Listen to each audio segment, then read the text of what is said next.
that this particular by-election has brought to the political fold. Formidable figures are, well, going into the region or the constituency to be able to canvass for support for their candidates. Since you are from the National Resistance Movement, tell us what is at stake. Thank you very much, Chris, and our listeners. You know, this particular election, which is going to take place on Thursday, has raised very high stakes. First and foremost, because the numbers of members of parliament have been static. After the elections and the general elections and every member of parliament had taken oath, I think the National Resistance Movement had about 336 members of parliament. And this specific election gives us an opportunity as a party to make additions on our numbers.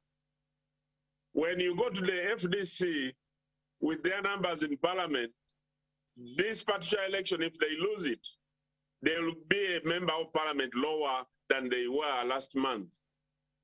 Therefore, this creates a very huge stake. In economic terms, you know that the government, through the Electoral Commission, gives money to political parties depending on the strength of their numbers.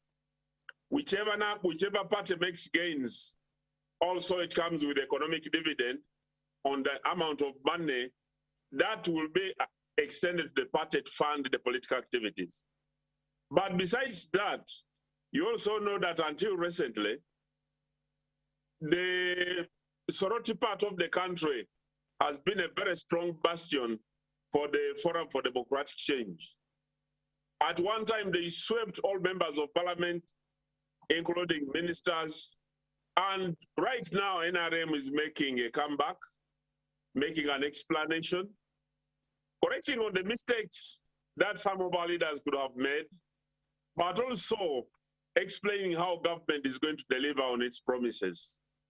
Therefore, going forward, in order to add on the numbers in parliament, but also add on the numbers of political enclave as an area, you'll find that this election specifically is going to be a very important election for all the parties, especially the Forum for Democratic Change and the National Resistance Movement.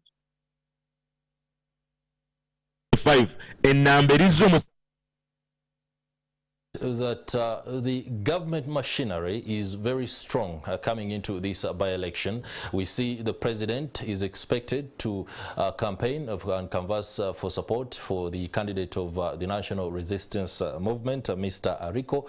The Prime Minister has been in the region. Of course, we do know other political big wigs. This is not being accepted for the other political parties, where the police has been very effective in halting their activities, including campaigns to canvass for support. What do you have to say about this? Isn't it an unfair ground? I wouldn't want to imagine so. Even the media creations which have been propagated by some social media platforms that Honorable Kizza Besigye, that there was an attempt to prevent him. I listened to the police spokesperson yesterday, and he explained that there was a traffic offense for which Honorable Kizza Besigye's driver was arrested. And when you arrest a driver, definitely you impede the progress of the passengers in the car. But Honorable Besigye was not impeded. He used his other alternative means, and he traveled to Soroti, and he has been conversing for votes in Soroti. The only thing which had been characteristic of the previous elections, if we can go by what happened in Arua, the other parliament, because of ill preparation by the state machinery, there were a lot of lapses that enabled people to access the presidential convoy, but also which created people losing life. And it is not in the interest of the country or anybody that we should go in an election where people die because they are going to vote, or where people are disenfranchised because of poor preparation by government. So right now, the government machinery, special security, is going to work to ensure that the people of Soroti East, first and foremost, are given priority to ensure that they listen to the candidates who are campaigning. That the party officials of the various parties, including the NRM, Forum for Democratic Change, I saw even some members of the National Unity Platform who were there trying to canvass votes for the opposition, who have also had access. Also going by the example that happened in Omoro, previously, because of the poor handling of the members of the opposition, this would have necessarily give the opposition sympathy vote by those who feel that could be the security agencies have not been fair in exercising their duties. We experienced it in Omoro when the Honorable Bobby Wine came to campaign in Omoro. Previously, police would meet them with tear gas, but the security prevailed, following the advice of various stakeholders to say, leave every member of parliament or every leader to come and campaign freely. When Honorable Bobby Wine went to Omoro, he moved around. He wasn't tear gassed. He tried to do provocative issues with the security, but he was left and went through and went back to Kampala. And it was a lesson for us that when you provoke, or when the opposition provokes the security agencies and they respond with the harsh measures, they are doing so purposely because they want to attract sympathy from the voters. For this time, this hasn't happened so far.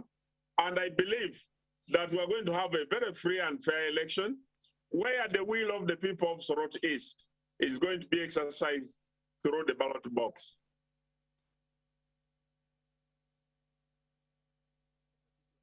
To be free and fair, but previous incidents, especially Kayunga, kind of exposed the extent to which state machinery can go in ensuring that an election result favors the candidate of the governing National Resistance Movement. We also saw and had reports of massive use of money to be able to go through the campaigns, but most importantly, allegations of vote buying. It's understood within Soroti East right now, there is a lot of connotation of coin, and this is mainly being attributed to agents of the National Resistance Movement.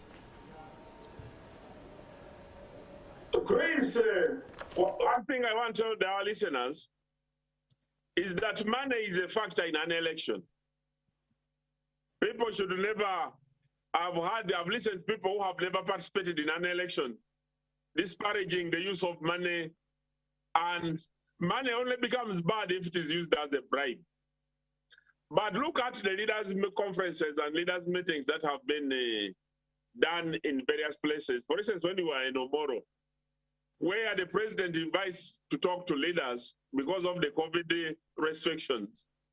And leaders travel for over 40 kilometers to come to listen to the president. How do you expect such leaders to travel to and from?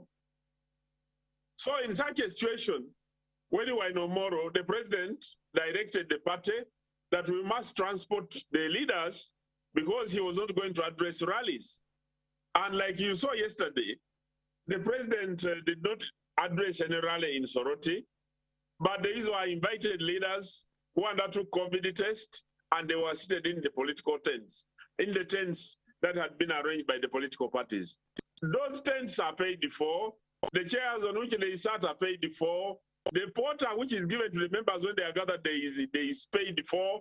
In such circumstances, therefore, money becomes a very strong factor. On the other factor which you mentioned initially, that all the big wigs, including the Right Honorable Speaker, High Excellency the Vice President, the Honorable Ministers, and other leaders have come out in a very strong way. Chris, I want to inform you and inform our viewers and listeners that these specific elections should have ordinarily been the easiest and the simplest. Because during the elections in January, nobody knew which president would be elected as president. And nobody knew which manifesto was going to be implemented after the general elections. So it was a gamble where the National Unity Platform, the FDC, everybody had their manifestos which they were showing around.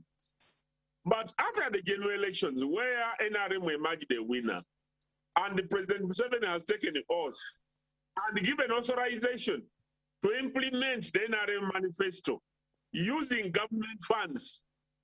You see, that's the difference.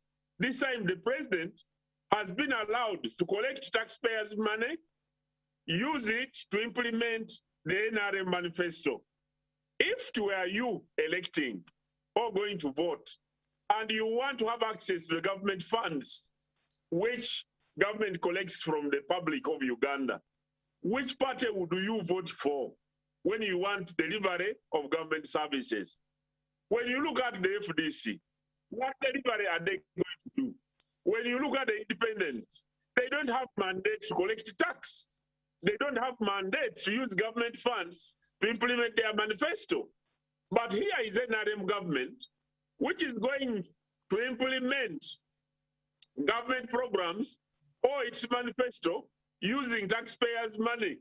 So any wise voter or any person who wishes to get delivery of government programs, there shouldn't be any question as to who or which person should be voted.